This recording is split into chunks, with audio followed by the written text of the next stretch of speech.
Now, hello and welcome to JW Cars and Bikes. I'm sat here in my little Suzuki Celerio, enjoying a nice, quiet evening. But what I want to do is introduce you to my Aprilia Tuono V4.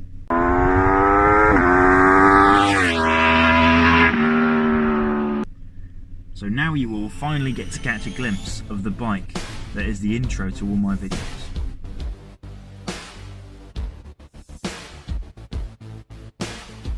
Now, in order to explain why I chose it and why it suited my needs, I probably have to go back 3 bikes. So I had a lovely red VFR 800 Fi. Now, of all the bikes I've owned, that's definitely the one I miss the most. I made some brilliant memories on it. It had a sound to die for. I mean, the Tuono sounds good, but the VFR, I think, the V4 noise on that is just so iconic. I still miss that to this day. Considering the bulk of it, it was a fairly bulky bike, it was extremely comfortable, but considering all that, it was an absolute joy to ride. The handling was sublime, the power was sublime on it. Then we moved forward a year and I switched to a Honda CBR 900 Fireblade 929 model. The reason I switched to this was basically I wanted something that was lighter and more nimble while still retaining a lovely bit of power. Not to say I'd outgrown the VFR at all. The VFR, again, that's still always going to be a way more capable bike than I can ride it, but I just wanted something that felt a little bit more comfortable when I was really, hammering it on. I was also purchasing it with the possibility of doing track days in the future, but unfortunately with the 929 that never really materialised. I had plenty of fun on it on the road, as you can probably see. And yeah, I made very many happy memories on that bike. But again, only a year later, I had to upgrade.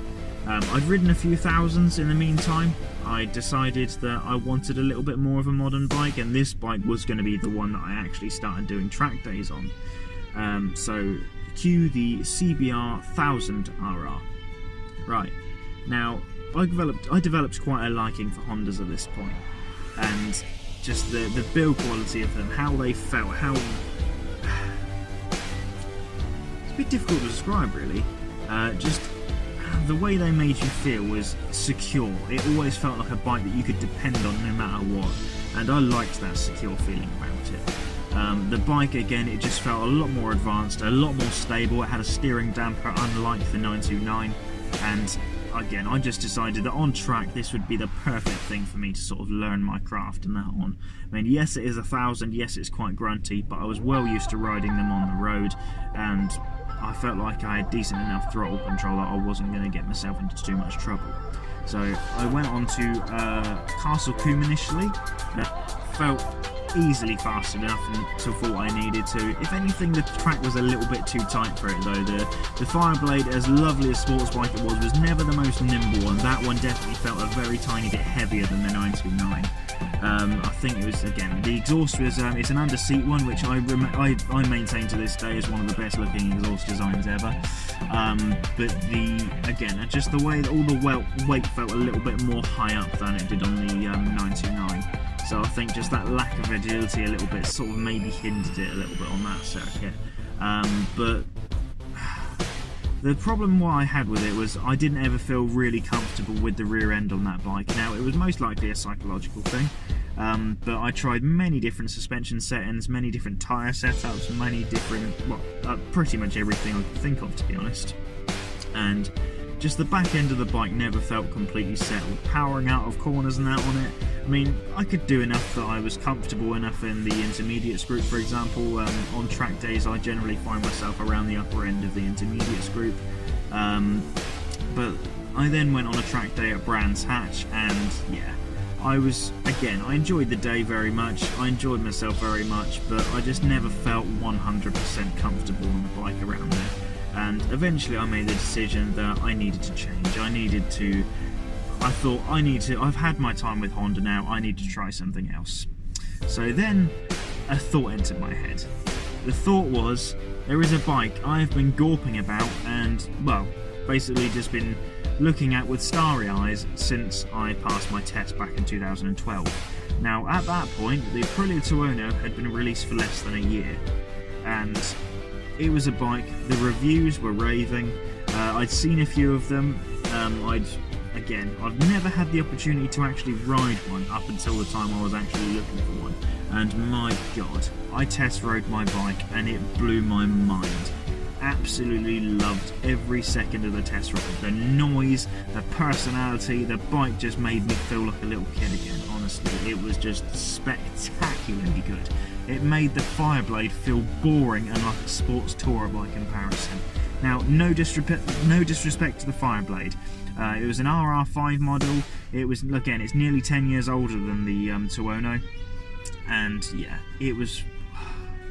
The way I could describe it is, it was not the right bike for me in the end. I tried it for nearly 2 years. It was fantastic, but I ultimately needed something different. So in the end, again, I bought the Tuono. It very much did not take me long to make my decision. I decided to buy it within about 3 minutes of the test ride, I'm pretty sure. And I think part of that was just the noise alone.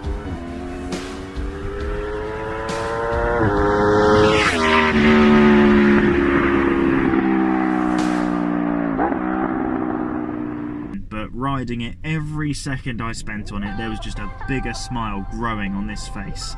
And that continues to this day. Whenever I ride it, it just gives me such a pleasure, such a smile. I mean, I bought it in 2018, obviously it's now mid-2021. I've had it 3 years, I've done a few track days on it, and how much more comfortable I feel on that bike. It feels so much more planted at the rear end. It feels like it gets its power down far easier. The braking into corners, just the general stability of the bike and how I want to ride it. It suits my riding style so much better. And plus, again, that noise.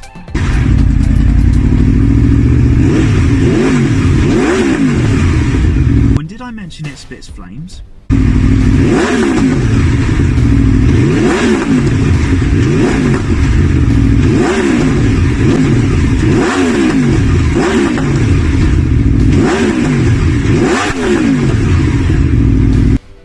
Honestly, this was my dream. This was a dream being lived out in front of me, lived through.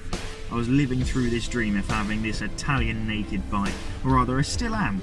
I mean, it's off the road at the moment, but it's coming back on the road very soon. It kind of needs to for the review, but that's more for financial reasons than actually me not wanting to ride the bike. But, well, I'm hoping possibly to do a track day on it later this year. Obviously, we're gently coming out of this coronavirus lockdown. I'm hoping that everyone is keeping safe, everyone is keeping happy or keeping occupied and that as well. It's been a terrible time for everyone. It's certainly limited my ability to get out on the bike. It's limited everyone's ability to go out and do what they enjoy. But yeah, I'm hoping that, I say, the lockdown is, we're all coming out of it now. We're all starting to get back to some sense of normality. But I very much look forward to going back out and doing what I love, which is riding my bike and enjoying myself on my bike, and then going on track so that I can ride it much harder than I normally would. Now here is a clip of the bike coming past at Snetterton. This was less than a month after I got it.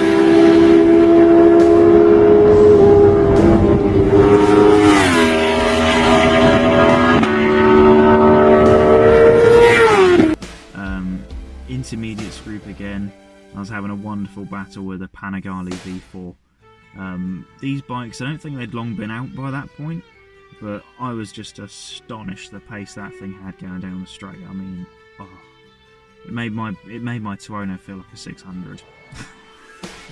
It's an absolute monster of a motorcycle. Again, I say, I don't think the bloke had long had it, so he was going into the corners, especially the slower corners. The Tuono definitely had the upper hand and definitely didn't tie itself up in knots quite as much when it comes to actually getting out the corners. The Tuono could get its power down a lot easier. But on the faster corners where stability and just overall power were the order of the day, I mean, yeah, it was literally like me and this person had a yo-yo attached to each end. Slower parts of the track, back together, fastest parts of the track stretched out. Fantastic.